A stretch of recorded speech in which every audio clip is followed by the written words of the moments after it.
നമുക്ക് ഇപ്പോഴത്തെ ഈ ചിന്ത തുടങ്ങാം. ലൂക്കോസ് സുവിശേഷം 5-ാം അധ്യായത്തിൽ 36 വാക്യം മുതൽ പറഞ്ഞ ആ ഉപമയാണ്. ഒരു ഉപമയും അവരോട് പറഞ്ഞു, ആരും കോടി തുടിക്കണ്ടം കീറിയെടുത്ത് പഴയ വസ്ത്രത്തോട് ചേർത്ത് തുന്നുമാറില്ല.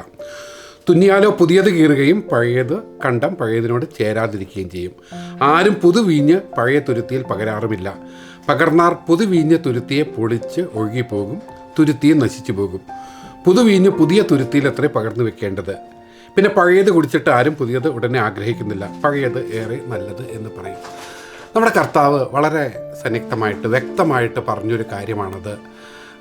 ഒന്നും പഴയതിനോട് കൂട്ടി കെട്ടുവാനല്ല കർത്താവ് വന്നതൊരു പുതിയ തുടക്കം തരുവാൻ വേണ്ടിയിട്ടാണ്. ഒരുപക്ഷെ കർത്താവ് പഴയ നിയമ വ്യവസ്ഥിതിയിൽ വന്ന് പഴയ വ്യവസ്ഥിതിയുടെ ന്യായപ്രമാണത്തിൻ്റെ കീഴിൽ ജീവിച്ച് വന്ന് തിരുവെഴുത്ത് പ്രകാരം മരിച്ച് ഉയർത്ത ആളാണെങ്കിലും വന്നതെല്ലാം പഴയതിനോടൊന്നും കൂട്ടിക്കെട്ടുവാനല്ല, പഴയതെല്ലാം നിവർത്തിച്ച ശേഷം പുതിയതൊന്ന് തുടങ്ങുവാൻ വേണ്ടിയിട്ടാണെന്ന് കർത്താവ് വളരെ വ്യക്തമായിട്ട് നമ്മളോട് സംസാരിച്ചിട്ടുണ്ട്. അപ്പോൾ അതുകൊണ്ട് ഒന്നും പഴയതിൻ്റെ ഒരു കണ്ടിന്യൂവേഷൻ നമുക്ക് ചിന്തിക്കാൻ പറ്റില്ല. പഴയതെല്ലാം നിവർത്തിച്ചതിന് ശേഷം ഒരു പുതിയതൊന്ന് തുടങ്ങുകയും ആ പുതുക്കത്തിൽ നടക്കേണ്ടതിനായിട്ട് കർത്താവ് പ്രത്യേകിച്ച് നമ്മളെ പ്രബോധിപ്പിക്കുകയും ചെയ്തുകൊണ്ടിരിക്കുന്നതാണ് എപ്പോഴും നമുക്ക് കാണുന്നത്. ഇത് തന്നെ പൗലോസ് അപ്പോസ്തലൻ നമ്മളോട് പറയുന്ന കാര്യമാണ്. 1 കൊരിന്ത്യൻ്റെ 5-ാം അധ്യായത്തിൻ്റെ 6-7 വാക്യങ്ങളിൽ പറയുന്നത്, നിങ്ങളുടെ പ്രശംസ നന്നല്ല, അസാരം പുളിമാവ് പിണ്ടത്തെ മുഴുവൻ പുളിപ്പിക്കുന്നു എന്നറിയുന്നില്ലയോ? നിങ്ങൾ പുളിപ്പില്ലാത്തവരായിരിക്കാൻ തക്കവണ്ണം പുതിയ പിണ്ഡം ആകേണ്ടതിന് പഴയ പുളിമാവിനെ നീക്കിക്കളവിൻ. നമ്മുടെ പിസഹ കുഞ്ഞാട് അറക്കപ്പെട്ടിരിക്കുന്നു, ക്രിസ്തു തന്നെ. അപ്പോൾ അവിടെയും നമ്മളോട് പറഞ്ഞിരിക്കുന്നത് നമ്മളൊരു പുതിയ പിണ്ഡമാകേണ്ടതാണ്. പഴയ പുളിപ്പൊന്നും ഇതിനോട് ചേർക്കേണ്ടതില്ല. പഴയതെല്ലാം നീക്കിക്കളഞ്ഞ് ഒരു പുതിയ പിണ്ഡമാകണം. അതിനു വേണ്ടിയിട്ടാണ് നമ്മുടെ പെസഹ കുഞ്ഞാട് അറക്കപ്പെട്ടത്. അപ്പോൾ ഒരു സ്വഭാവ രൂപീകരണം, ഒരു ക്യാരക്ടർ ബിഹേവിയർ മോഡിഫിക്കേഷൻ അല്ല ക്രിസ്തീയ ജീവിതം. ക്രിസ്തീയ ജീവിതം എന്നത് പഴയത് ഇല്ലാതാകുകയും പുതുതായി ഒന്ന് തുടങ്ങുകയും പുതുതായി മാറുകയും ചെയ്യുന്നതാണ് ക്രിസ്തീയ ജീവിതം. യോഹന്നാൻ സ്നാപകൻ പറഞ്ഞത് അവൻ വളരണം ഞാനോ കുറയണം എന്നാണ് യോഹന്നാൻ സ്നാപകൻ പറഞ്ഞെങ്കിൽ, പൗലോസ് അപ്പോസ്തലൻ നമ്മൾ പറഞ്ഞത് ഞാനല്ല, അല്ലെങ്കിൽ ഞാനില്ല, ക്രിസ്തുവ. ഞാൻ കുറേ കുറയുകയും അവൻ എന്നിൽ കുറേ വളരുകയുമല്ല, ഞാൻ ഇല്ലാതാകുകയും അവൻ എന്നിൽ നിറയുകയും ചെയ്യുന്നതാണ് ഒരു ക്രിസ്തീയ ജീവിതം. അല്ലാതെ അതിൻ്റെ കുറച്ച് ഞാനും ബാക്കി എൻ്റെ കർത്താവും അങ്ങനെയല്ല. ഞാൻ ഇല്ലാതാകുന്നതും എൻ്റെ കർത്താവ് എന്നിൽ വന്ന് നിറയുന്നതുമാണ് ഒരു ക്രിസ്തീയ ജീവിതം. അതുകൊണ്ടാണ് പറയുന്നത് നാം ഒരു പുതിയ സൃഷ്ടിയാണ് എന്ന്. ഒരുത്തൻ ക്രിസ്തുവിലായാൽ അവൻ പുതിയ സൃഷ്ടിയാകുന്നു, പഴയത് കഴിഞ്ഞു പോയി, ഇതാ അത് പുതുതായി തീർന്നിരിക്കും. അപ്പോൾ ഒരു പുതിയ സൃഷ്ടിയായിട്ട് നാം മാറുകയാണ്, നമ്മുടെ പഴയത് കഴിഞ്ഞു പോവുകയാണ്. പക്ഷേ പലപ്പോഴും നമുക്ക് സംഭവിക്കുന്ന ഒരു കാര്യം എന്താണെന്ന് വെച്ചാൽ, ഒരു പഴയ ഒരു തമാശ കഥ ഞാനിങ്ങനെ കേട്ടിട്ടുണ്ട്. ഒരു ഭരണകർത്താവ് മറ്റൊരു രാജ്യത്ത് സന്ദർശനത്തിന് ചെന്ന് കഴിഞ്ഞപ്പോൾ അവിടെ ചെന്ന് അവരുടെ കൂടെ ഒരു സഹായി ഉണ്ടായിരുന്നു. പെട്ടെന്നൊരു ഭയങ്കര ഒരു നാറ്റമടിച്ചു കഴിഞ്ഞപ്പോൾ നോക്കിയപ്പോൾ സഹായിയുടെ സോക്സ് നാറുന്നതാണ്. ഉടനെ തന്നെ ഒരു പുതിയ സോക്സ് സംഘടിപ്പിച്ച് കൊടുത്തിട്ട് ആ പഴയ സോക്സ് മാറ്റാൻ പറഞ്ഞു. അപ്പോൾ ആ സഹായി ആ പുതിയ സോക്സ് ഇട്ടുകൊണ്ട് വന്നു.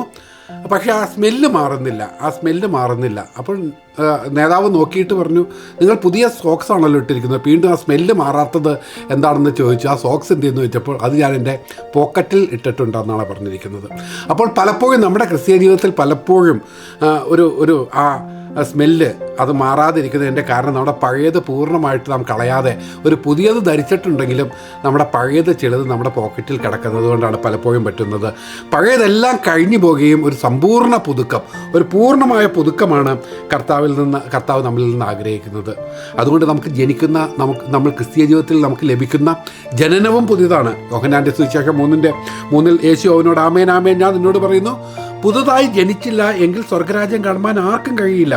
അപ്പോൾ സ്വർഗരാജ്യം കാണുക എന്നുള്ളതിൻ്റെ ഏറ്റവും അടിസ്ഥാനപരമായ തത്വം തന്നെ നമ്മുടെ പഴയ ആ ജനനം ഇല്ലാതെയായി ഒരു പുതിയ ജനനം എന്നിൽ സംഭവിക്കണം, അതുതന്നെയാണ്. അപ്പോൾ പുതുതായി തീരണം. പുതുതായി ജനിച്ചില്ല എങ്കിൽ ഒരിക്കൽ പോലും സ്വർഗരാജ്യത്തിലേക്ക് കടക്കാൻ പറ്റില്ല എന്ന് വയോവൃദ്ധനായ ഒരു ഇസ്രായേലിൻ്റെ ഒരു പ്രമുഖ ടീച്ചറായ നിക്കോദിമോസിനോട് വരെ കർത്താവ് പറഞ്ഞത് അതാണ്, ഇതുകൊണ്ടൊന്നും നിനക്കൊരു കാര്യമില്ല, നിൻ്റെ പഴയത് നീക്കിക്കളഞ്ഞ് നീ ഒരു പുതുതായിട്ട് ജനിച്ചെങ്കിൽ മാത്രമേ നിനക്ക് സ്വർഗ്ഗരാജ്യത്തിൽ കടക്കാൻ പറ്റുള്ളൂ എന്ന്. മാത്രമല്ല നമ്മുടെ കർത്താവ് പഴയ നിയമങ്ങളുടെ അല്ല, പുതിയ നിയമങ്ങളുടെ മധ്യസ്ഥനായിട്ടാണ് നമ്മുടെ കർത്താവ് വന്നത്. എബ്രായ ലേഖനം 9:15 അതാണ് പറയുന്നത്. അത് ആദ്യ നിയമത്തിലെ ലംഘനങ്ങളിൽ നിന്ന് വീണ്ടെടുപ്പിനായിട്ടൊരു മരണമുണ്ടായിട്ട് നിത്യാവകാശത്തിൻ്റെ വാഗ്ദത്തം വിളിക്കപ്പെട്ടവർക്ക് ലഭിക്കേണ്ടതിന് പുതിയ നിയമത്തിൻ്റെ മധ്യസ്ഥൻ. നമ്മുടെ കർത്താവ് വന്നതും പുതിയ നിയമത്തിൻ്റെ മധ്യസ്ഥനായിട്ടാണ്.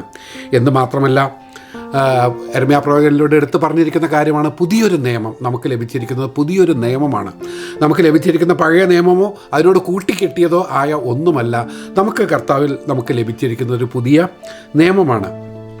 അതുകൊണ്ടാണ് റോമാലേഖനം 6-ാം അധ്യായത്തിൽ അതിൻ്റെ 3-ാം വാക്യം മുതൽ നാം വായിക്കുന്നത്, അല്ല യേശുക്രിസ്തുവിനോട് ചേരുവാൻ സ്നാനമേറ്റവരായ നാം എല്ലാവരും അവൻ്റെ മരണത്തിൽ പങ്കാളികളാൽ സ്നാനമേറ്റിരിക്കുന്നു എന്ന് നിങ്ങൾ അറിയുന്നില്ല.